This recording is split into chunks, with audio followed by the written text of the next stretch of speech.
Final ಆಗಿ TARB ಕಡೆಯಿಂದ 2025 ಹೊಸ ನೋಟಿಫಿಕೇಶನ್ ಬಂದ್ಬಿಟ್ಟು ರಿಲೀಸ್ ಮಾಡಿದ್ದಾರೆ ಅಂತಾನೆ ಹೇಳ್ಬೋದು ಆಫೀಸರ್ ಪೋಸ್ಟ್ಗೆ.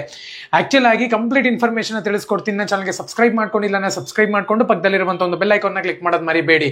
ನೀವು ಡಿಗ್ರಿ ಕಂಪ್ಲೀಟ್ ಮಾಡ್ಕೊಂಡಿದ್ದೀರಾ ಅಂದ್ರೆ ಇದಕ್ಕಿಂತ ಒಳ್ಳೆ ಜಾಬ್ ನಿಮಗೆ ಸಿಗಲ್ಲ. ಪ್ರತಿಯೊಬ್ಬರು ಕೂಡ ಎಕ್ಸಾಮ್ಗೆ ಪ್ರಿಪೇರ್ ಆಗಬೇಕಾಗುತ್ತೆ. ಫುಲ್ ಡೀಟೇಲ್ಸ್ ನ ತಿಳಿಸ್ಕೊಡ್ತೀನಿ. ಬನ್ನಿ ವಿಡಿಯೋನ ಸ್ಟಾರ್ಟ್ ಮಾಡೋಣ ಅಂತ.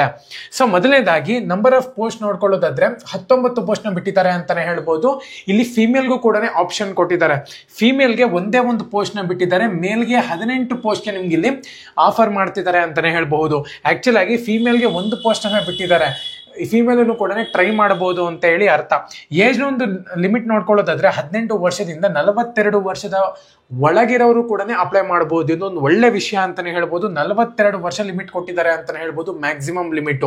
ಪ್ರತಿ ಒಬ್ಬರನ್ನು ಕೂಡ ಅಪ್ಲೈ ಮಾಡೋಕ್ಕೆ ಒಂದು ಆಪ್ಷನ್ ಸಿಗುತ್ತೆ ಅಂತಾನೆ ಹೇಳ್ಬೋದು. ಎಜುಕೇಶನ್ ಕ್ವಾಲಿಫಿಕೇಶನ್ ನೋಡ್ಕೊಳ್ಳೋದಾದ್ರೆ ಡಿಗ್ರಿ ಕಂಪ್ಲೀಟ್ ಮಾಡ್ಕೊಂಡಿರ್ಬೇಕಾಗುತ್ತೆ ಇನ್ ಎನಿ ಸ್ಟ್ರೀಮ್. ಅಂದ್ರೆ ನೀವು ಇಂಜಿನಿಯರಿಂಗ್ ಕಂಪ್ಲೀಟ್ ಮಾಡ್ಕೊಂಡಿದ್ದೀರಾ, ಡಿಗ್ರಿನಲ್ಲಿ ಆರ್ಟ್ಸು ಯಾವ್ದನ್ನ ತಗೊಳ್ಳಿ, ನೀವು BCA BCom ಒಟ್ಟಿನಲ್ಲಿ ಡಿಗ್ರಿ ಕಂಪ್ಲೀಟ್ ಆಗಿರ್ಬೇಕಷ್ಟೇ ಈ ಒಂದು ಜಾಬ್ಗೆ ಅಪ್ಲೈ ಮಾಡಬೇಕು ಅಂತ ಹೇಳೋದಾದ್ರೆ. ಫೀಸ್ ನೋಡ್ಕೊಳ್ಳೋದಾದ್ರೆ ಅಪ್ಲಿಕೇಶನ್ ಫೀಸು ಎಲ್ಲರಿಗೂ ಕೂಡ 500 ರೂಪಾಯಿ ಚಾರ್ಜ್ ಮಾಡ್ತಿದ್ದಾರೆ ಅಂತಾನೆ ಹೇಳ್ಬೋದು. ಅವರ ಒಂದು ಪೋರ್ಟಲ್ಗೆ ಹೋಗ್ಬಿಟ್ಟು ನೀವು ಇಲ್ಲಿ ಅಪ್ಲೈ ಮಾಡಬೇಕಾಗತ್ತೆ.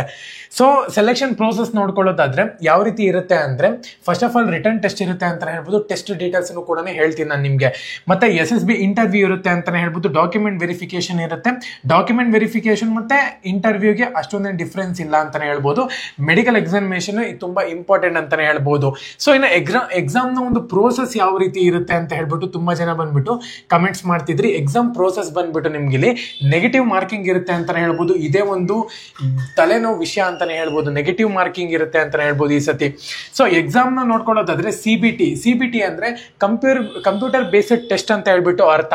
ಸೊ CBT 1 ಇರುತ್ತೆ ಅಂತಾನೆ ಹೇಳ್ಬೋದು, 2 ಇರೋದಿಲ್ಲ, CBT 1 ಇರುತ್ತೆ. ಎಕ್ಸಾಮ್ ಟೈಮ್ ನೋಡ್ಕೊಳ್ಳೋದಾದ್ರೆ 2 ಅವರ್ ಕೊಟ್ಟಿದ್ದಾರೆ ಅಂತಾನೆ ಹೇಳ್ಬಹುದು.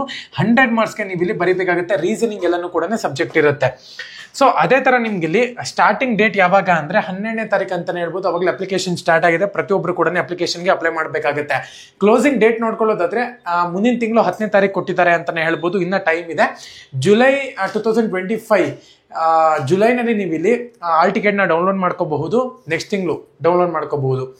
ಅದರ ನೆಕ್ಸ್ಟ್ ತಿಂಗಳು 2 ತಿಂಗಳು ಆದ್ಮೇಲೆ ನೀವು ಡೌನ್ಲೋಡ್ ಮಾಡ್ಕೋಬಹುದು. ಎಕ್ಸಾಮ್ ಯಾವಾಗಿರುತ್ತೆ ಅಂದ್ರೆ 27/7/2025 ಎಕ್ಸಾಮ್ ಇರುತ್ತೆ ಅಂತಾನೆ ಹೇಳ್ಬೋದು. ಫುಲ್ ಡೀಟೇಲ್ಸ್ ನಾನು ಟೆಲಿಗ್ರಾಮ್ ಚಾನಲ್ ಮೆನ್ಷನ್ ಮಾಡಿದ್ದೀನಿ. ಪ್ರತಿಯೊಬ್ಬರು ಕೂಡ ಒಂದ್ಸಲಿ ಚೆಕ್ ಮಾಡ್ಕೊಳ್ಳಿ. ಎಲ್ಲರಿಗೂ ಕೂಡ ಆಲ್ ದ ಬೆಸ್ಟ್. ಯಾರೆಲ್ಲ ಎಕ್ಸಾಮ್ಗೆ ಪ್ರಿಪೇರ್ ಆಗ್ತಿದ್ದಾರೆ, ಎಕ್ಸಾಮ್ ರಿಲೇಟೆಡ್ ಆಗಿರುವಂತ ಒಂದು ಇನ್ಫಾರ್ಮೇಶನ್ ಬೇಕಾ ಅಂತಾನು ಕೂಡ ಕಮೆಂಟ್ಸ್ ಅಲ್ಲಿ ಎಸ್ ಅಂತ ಹೇಳ್ಬಿಟ್ಟು ಕಮೆಂಟ್ ಮಾಡಿ. ಎಲ್ಲಾನು ಕೂಡ ಶೇರ್ ಮಾಡ್ತೀನಿ. ಎಲ್ಲರಿಗೂ ಕೂಡ all the best. Jai Hind.